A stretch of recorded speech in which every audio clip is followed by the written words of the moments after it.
right. Hello, everyone. Thank you again for joining us. And I'm glad that you guys are joining again. I fucking hate these intros. Anyway, welcome. I'm Renee, and this is my channel. We are currently in a mini-series, The Nervous System Economy, and this is going to be the final episode, so we're going to just hop right in. Also, it's a really shitty day here in Massachusetts, and I didn't really feel like putting on any makeup or really getting dressed past this hoodie. So here we are. Let's roll. Like I said, this is the final episode. It's episode 3. We're going to talk about how to earn back trust with your body and rebuild some real energetic emotional wealth. If you have been following this mini-series, the nervous system economy, this is the final piece, the credit rebuild. And if you haven't watched the first 2 episodes yet, I highly recommend that you hit pause and go back, because episode 1 is going to break down the cost of doing nothing. So what happens when you ignore your nervous system balance. Episode 2 digs into the hidden fees and those hidden subscriptions. So the tiny daily energy leaks that drain you without you really realizing it. And then in this specific episode, we're going to pull it all together, and by the end of it, you're going to understand how to rebuild that trust with your body after burnout, and the difference between healing and just resting, how to identify your debt habits and how to start creating some real deposits, what inner authority actually means, and how to lead your life from calm instead of chaos. And then if you're ready to really stop emotionally overspending and start building some real energetic wealth, then this is the episode to really stick around for. So there's a point after burnout where everything finally goes quiet, and that silence is almost more uncomfortable than the chaos was. And if you can relate, then you can understand that when you've spent years in survival mode, calm just doesn't feel safe. And it almost feels suspicious. It's like foreign. You're always waiting for that other shoe to drop. And that's what this episode is about, the rebuild. If episode 1 was about realizing how you've been overspending, and episode 2 was about finding those hidden fees and subscriptions that drain you, this one is about rebuilding your nervous system and connecting your body to that trust. Not necessarily through hacks, not through productivity disguised as healing, which is what we are basically always sold in this culture, but through consistency, safety, and evidence that you won't abandon yourself again, which is what your nervous system needs. Because once your body stops trusting you, the real work isn't in hustling and doing more. It's proving slowly, daily, that this time it's different. So there's a facade of drive, right? I get this all the time. People tell me all the time, especially on Facebook and comments, you're so driven. You always do so much. I don't know how you do it. How do you manage it? And I get why they say it, because from the outside, especially like I said, social media, that's what it looks like. But what they don't see is that sometimes being driven isn't necessarily passion. It's survival. Sometimes I'm driven because I have to be, because the bills don't wait for regulation and the world doesn't pause for healing. Other times it's because my life literally got ripped out from underneath me, my career and my identity and all of these things that I have built, just gone overnight because of unexpected health issues. And there's no luxury of defeat when your back's against the wall in the corner. You just have to move. You have to rebuild. You just go again. There's no other decision. And from the outside, it just inherently looks like resilience and it looks like motivation. But on the inside, it's a cocktail of burnout and adrenaline, barely disguised as drive. And that's really the part that nobody talks about, right? It's that expectation to keep up this facade. The pressure to still look okay and to still produce, to post, to smile, and to perform. Social media loves the driven woman archetype, the one who never quits, the one who keeps leveling up. But that image also has a hidden cost, because every time people praise your drive, your nervous system hears, see, you're only valuable when you're producing. And that's how relapse happens. When you start to feel better, you then mistake calmness for laziness, and you confuse peace for complacency. And then you start sprinting again, right? Not because you want to, but because you're terrified to lose momentum. That's why rebuilding your nervous system isn't about motivation, it's about trust. It's learning that rest doesn't mean regression, that slowing down isn't about falling behind. It's remembering that survival mode might have saved you once, and it was your body protecting you, but it's not meant to be your permanent address. So when you've been in survival mode for too long, your body just stops trusting you. And like I said, it's not punishment, and it's not the world out to get you, right? It's protection. And think about it this way. If somebody borrowed money from you over and over and over, and they never paid you back, you would stop lending them money, right? It's just common sense. That is your body. So I'm trying to take the personal identity aspect of this out and trying to think of this as a bank account or an economy, something of that nature. So when you look at it in this lens, where you're viewing it as lending money to someone, and you're viewing it as your body is lending you this energy, and you're not paying it back in rest, or you're not depositing back into it, right? It's been fronting you energy, adrenaline, cortisol, caffeine, sheer willpower, and you promise it that you'll rest later, but later never comes, just like your friend just never pays you back, right? So now when you try to slow down, your body just doesn't believe you anymore. Just like you just don't believe your friend anymore.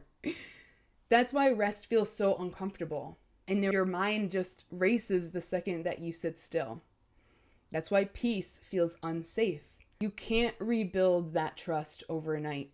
You rebuild it through evidence, one small deposit at a time. And every time you rest without guilt, that's a deposit. Oh, I got the hiccups.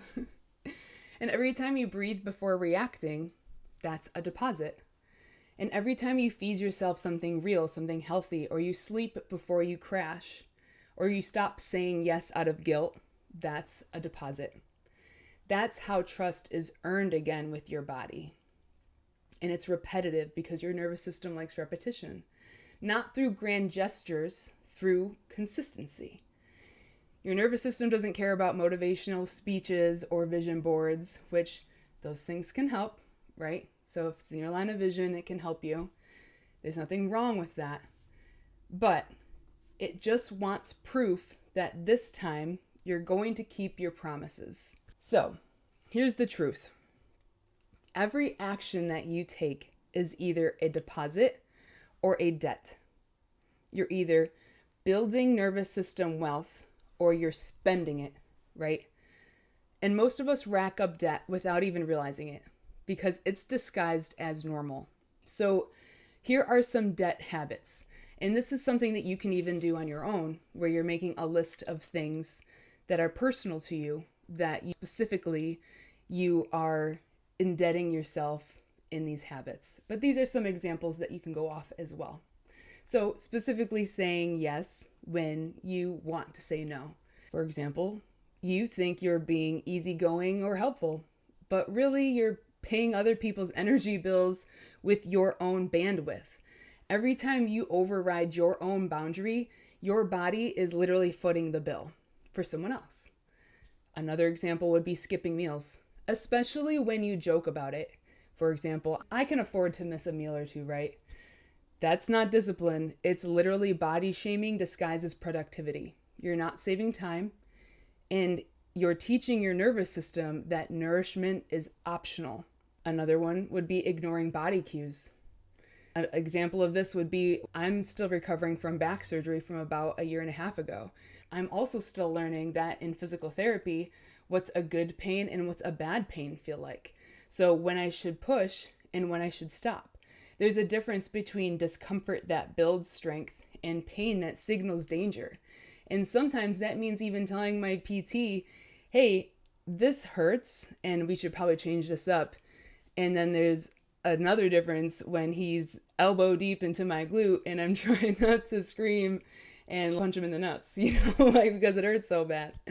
The old me would have just said to suck it up. And the new me knows that I need to listen to my body and that that's a strength, right? Because if you work through that, then that's going to cause more damage than good, which, speaking of the next one, would be working past fatigue, right? Hustle culture glorifies this one. Push through, just get it done. You'll sleep when you're dead. But if your body's screaming to stop every rep, every late night email, every extra shift, that's a withdrawal from your long-term energy savings. You don't build capacity by running yourself into overdraft. So another example would be overanalyzing every single interaction or every scenario. That spiral after a conversation, replaying what you just said, what they meant, whether you sounded stupid, that's not reflection, that's rumination. It's energy leak in disguise. Interrupt it. Literally interrupt that feedback loop. Put on a specific song that helps you. Watch a quick video on YouTube. Move your body. Eat something nourishing. Replace that thought loop with intention. Say out loud the words, I can't control the outcome of that conversation, but I'm glad I said my piece. Next time, I'll be more responsive, not reactive. That's how you can turn an energy leak into a deposit, literally right in the moment.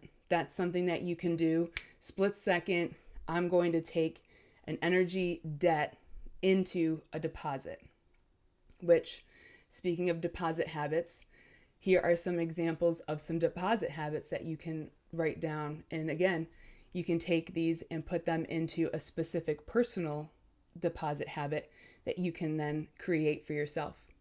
So some examples of these would be resting before you crash, not waiting until you're completely fried to stop. Rest is proactive, not reactive. Another example would be saying no and surviving it. I know, novel idea.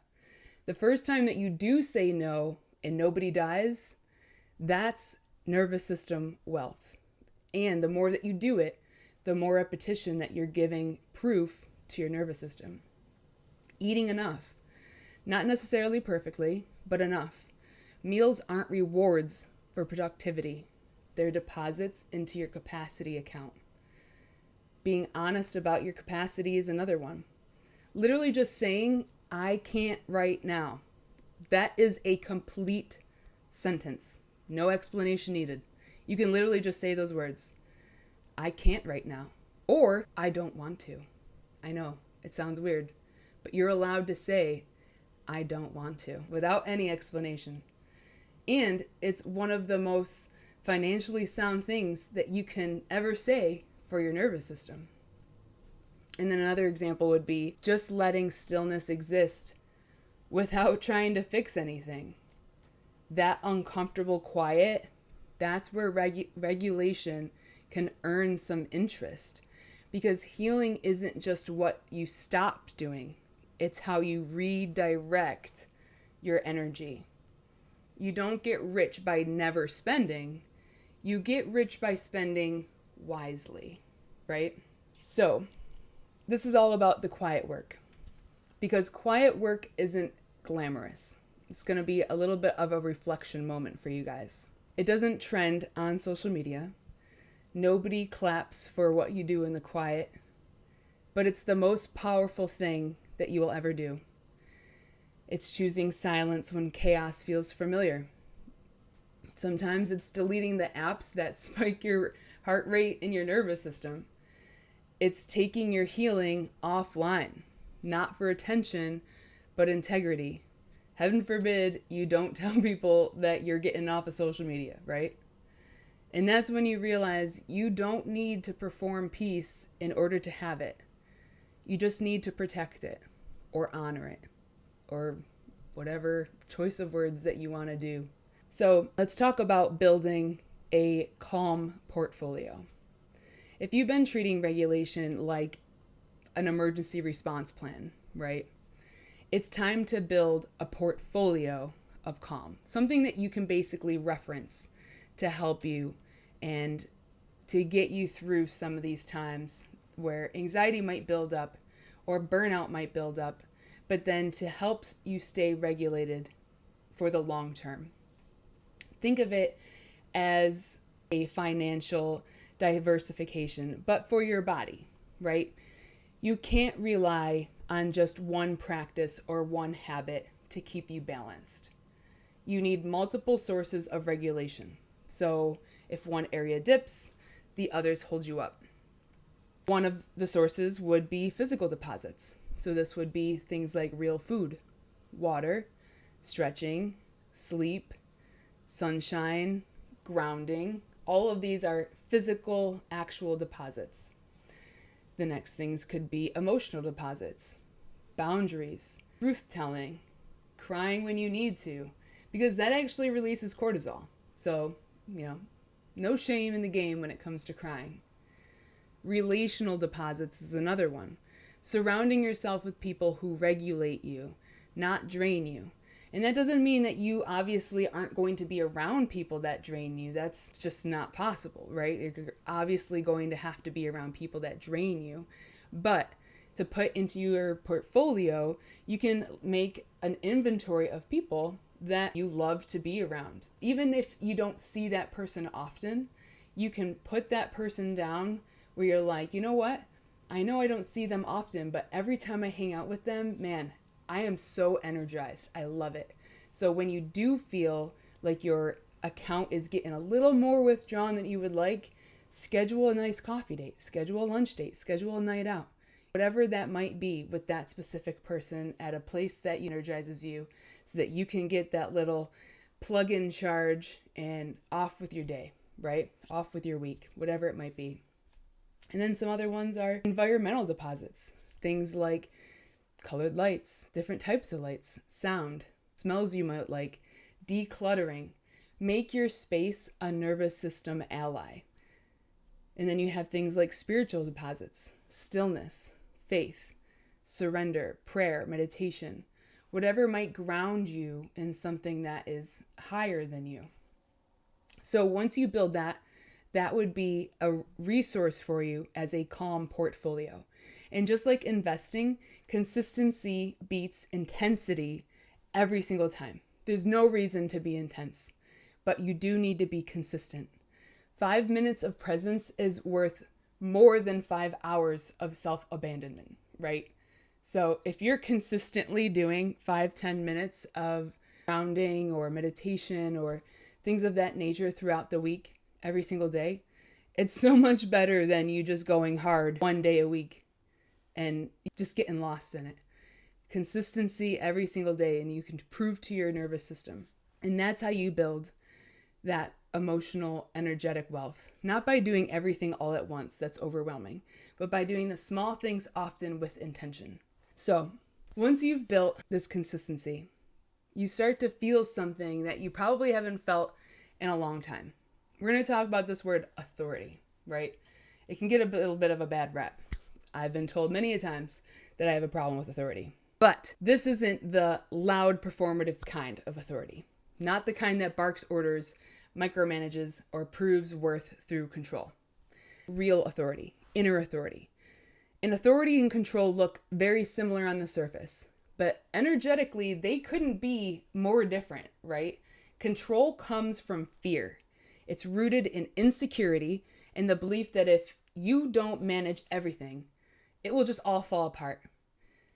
Control tightens, it constricts, it micromanages, and it grips. It drains energy because it's literally fueled by anxiety and distrust of others, of yourself, of the outcome. But authority, on the other hand, that's born from self-trust. It's quiet, it's grounded, it's steady. Authority doesn't need to prove anything, it simply is. It's that embodied, I've got this energy that doesn't need to shout to be heard. Inner authority is the ability to stay regulated while you lead yourself. Whether that means leading a team, a family, or your own healing, it's knowing that you can make decisions without betraying your body. It's the confidence that comes from congruence, when what you think, feel, and say all align. Authority doesn't control outcomes, it influences energy. It's the nervous system's version of leadership, calm, responsive, and adaptable. And when you lead from control, you burn energy trying to force alignment, right? But when you lead from authority, you conserve energy by embodying alignment because you are aligned. That's why calm is so magnetic.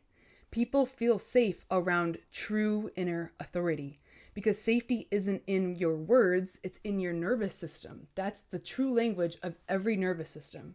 For me, reclaiming authority meant finally letting go of the idea that being dependable meant being disposable, right? It meant realizing that real leadership doesn't come from doing more, it comes from just being present. Control is about domination. Authority is about direction.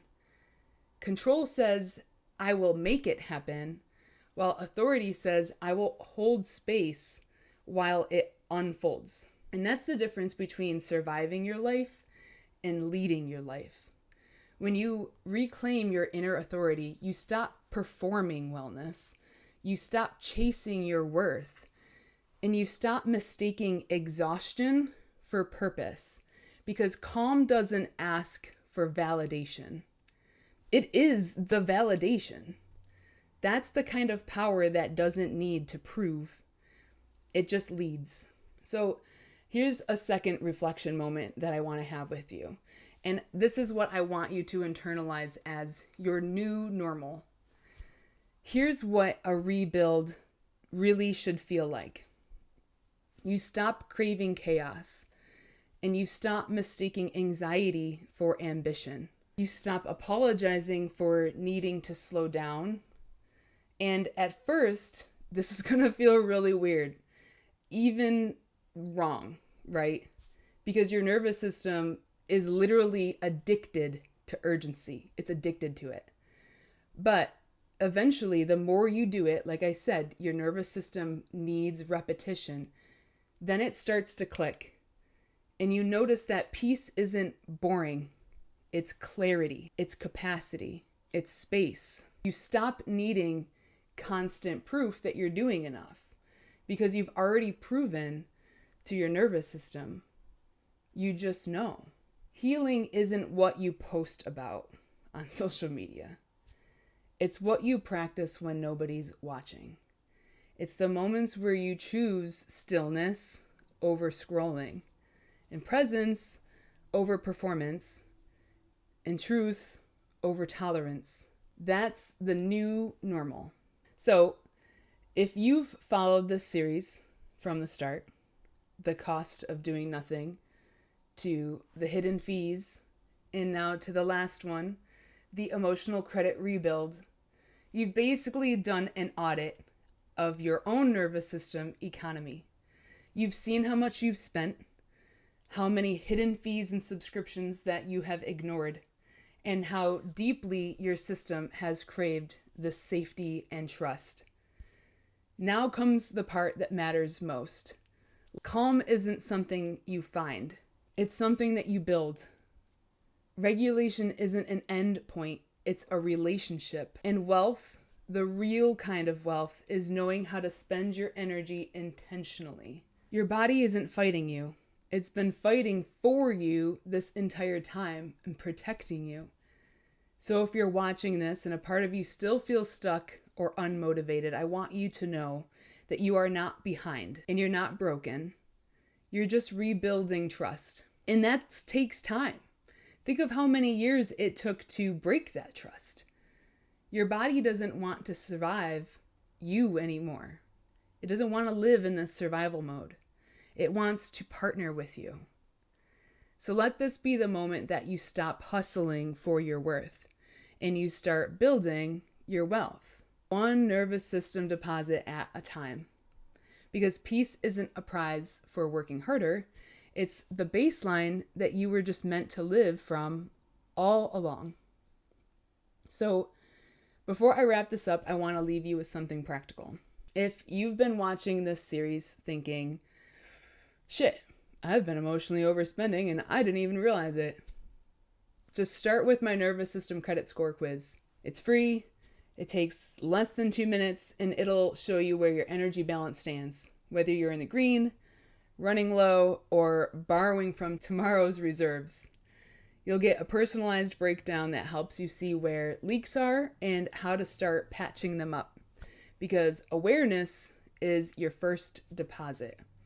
And if you're ready to actually restructure your nervous system economy, to stop living in energetic debt and start building some capacity, I invite you to come join me with the Energy Audit Workshop. It's going to be a live, transformative deep dive where I teach you how to manage burnout, rebuild boundaries, and also treat your energy like it is your most valuable currency. We don't do bullshit self-care here. We get tactical, practical, and honest. And we also get you back in control of your capacity. You can find all the links below this video, and you can subscribe to this channel to keep up to date. So you can take the quiz first and come to the workshop and even watch the replay if you missed the live, that's okay. And you can go to my website, waywardwellnesscoaching.org. They'll give you the full roadmap where your nervous system stands and how to rebuild it sustainably. And you can also work with me one-on-one if you want to go deeper. And if you want to keep this conversation going, you could subscribe to my weekly recharge newsletter. That's where I share some behind the scenes stories, some nervous system lessons that I also just am learning in real time, and the same practices that I use to keep my own energy regulated. So part science, part soul, part holy shit, that's also me. Because your energy isn't unlimited, but it is renewable. You just have to learn how to invest it differently. So I'll see you next week, next Thursday, for the new video. I'm not quite sure what we're going to do yet. So see you there.